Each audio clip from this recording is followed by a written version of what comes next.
seed balls. I confess I drive with a Tupperware of them, and so I can grow gardens anywhere along the highway and vacant lots, share them with other people to grow such fabulous gardens. And yes, seed balls are also called seed bombs, though I try not to normalize war references.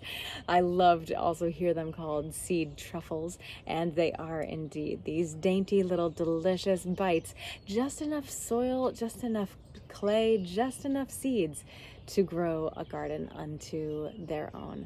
So yes, I love driving along the highways and tossing them out and then seeing sunflowers emerge later in the summer.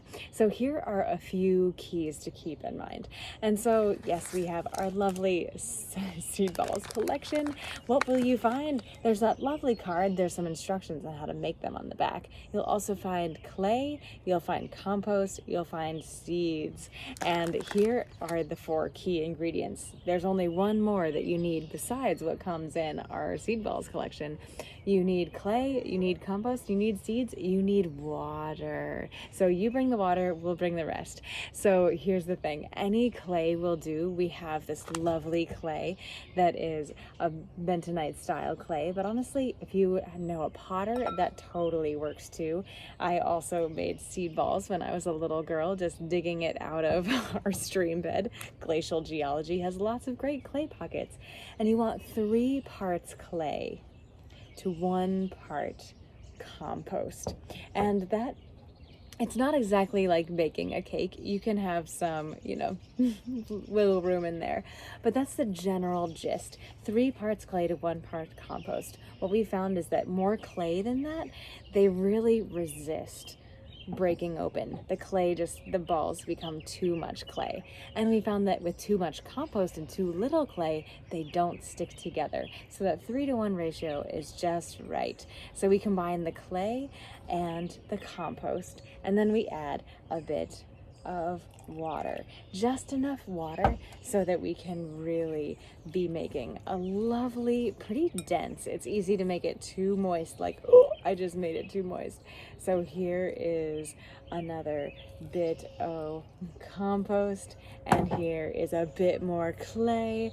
And yes, you can see I'm very precise, but that's why we send you the exact 3-to-1 ratio, so you don't even have to measure if you don't like. And so once, yes, you're making these, I love, now you have this wonderful mat of sludge, of delicious compost. If you don't have compost, by the way, and you want to make it on your own, potting mix, totally valid. So now we get to make our little balls. And I like to make them not too big. Here's why. Any bigger than a cherry, here's the key to keep in mind. Seeds only love to be planted about twice their depth. So it's really easy to plant seeds too deeply. And if they're sown too deeply, they won't be able to emerge up out of the ground. So that is true for your seed balls as well. So if there's too much radius of clay and compost, they're not going to be able to break free of it readily. So that's where a large blueberry is what we go for, but a size of a cherry, also totally valid. And from here, I love to put just 2 seeds in. If they're Fruition seeds, I'm really confident. We do all our germination tests, and if they germinate less than 90%, we don't put them in packets. So I'm really confident that they're going to be fabulous. So let's back it up. What kinds of seeds? We have sunflower seeds, we have phacelia seeds. I love cosmos also, and calendula too. But sunflower and phacelia are my favorite by far because they're actually native and they don't just take over. Like calendula is fabulous, but it can create this whole carpet of itself in the years to come. And so phacelia and sunflower, they don't mind being direct sown, and they can honestly thrive in less than optimal conditions. So those are some keys to keep in mind with the seeds you want to put in seed balls. And you only want to put 1 to 2 in, 3 absolutely max. A really common mistake mistake is people just wanting to make a huge sunflower or a huge wildflower meadow, and so just packing their seed balls full of seeds. But the reason that isn't so great is that if all of those sprout, or even half of them, or even a tenth of them, then all of those sprouts will just be there together, all growing next to each other, out competing and stressing each other out. So it's better to have fewer, and especially if you're confident of their germination. And there you have it, friends. So now I have this lovely little ball, and you can see sometimes I like to make very lovely, precise little balls, and other times they're just, I mean, it could even be like that, and dry it, that's growing to totally grow. So here's the thing, you can totally just plant this. But if you don't want to just plant it, you want to dry them down quickly, because otherwise, with that moisture that you have put into these balls so that you can make them, your seeds can sprout. So that's where quickly drying them down, and honestly on a summer's day, is just the right way. Outside, you don't want to have your seeds above like 90, 95.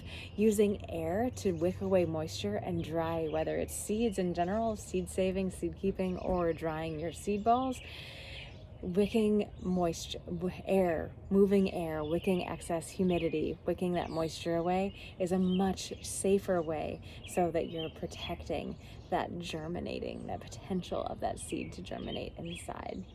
So yeah, dry them down as quickly as you can using air and just warmth, but not heat.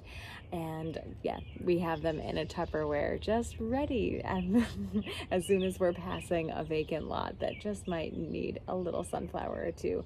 We have them on hand to roll down the window and throw along the way.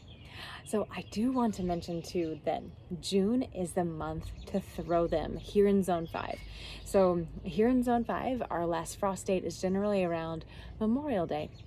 So by June, the soil is plenty warm, it's not going to frost, so all of these seeds, they're going to germinate quickly, and they are not going to get frosted out.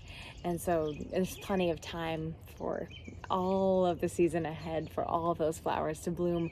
So honestly, anytime in June to mid-July is the perfect time to be sowing your seed balls. Tossing them, should I say.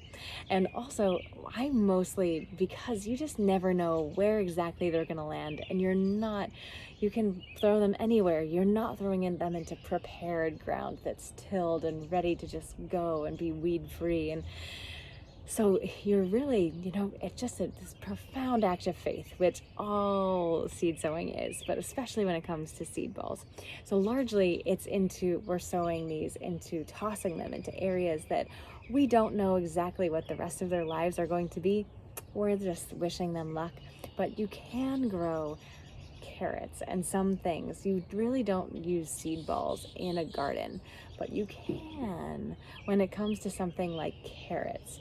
Because carrots, for example, they can be really hard to get and to space. They're so small, so getting them thinned out, perfectly spaced out in the row as you're sowing them can be a thing. But it can be easier to sow them, in which case I would go as small as you possibly can with a little seed ball, and with a tip of a Q-tip, a toothpick. Take that toothpick and either wet it on the tip of your tongue or dip it into some water so it's moist. Pick up 1, 2, but hopefully just one of those seeds and press it into that ball. And then you will have a single tiny little seed ball with one single carrot seed. And that one single carrot seed ball is much easier to sow than along in exactly the spacing that you're hoping to plant them at, compared to those seeds, those carrot seeds. So yes, seed balls, generally I'm just tossing them out the window. Just flowers that don't mind being direct sown and growing in very mediocre, unpredictable conditions. And carrots in our garden are the only exception. But there's no reason to not plant other things that way, especially if you have kiddos that want to be making all kinds of seed balls. Why not? And so yes, I will always be in that department. You can always call me up. I will always want to make seed balls with you. So enjoy making seed balls to you and all children of all ages. And no, I look so forward to seeing what becomes in the world as a result.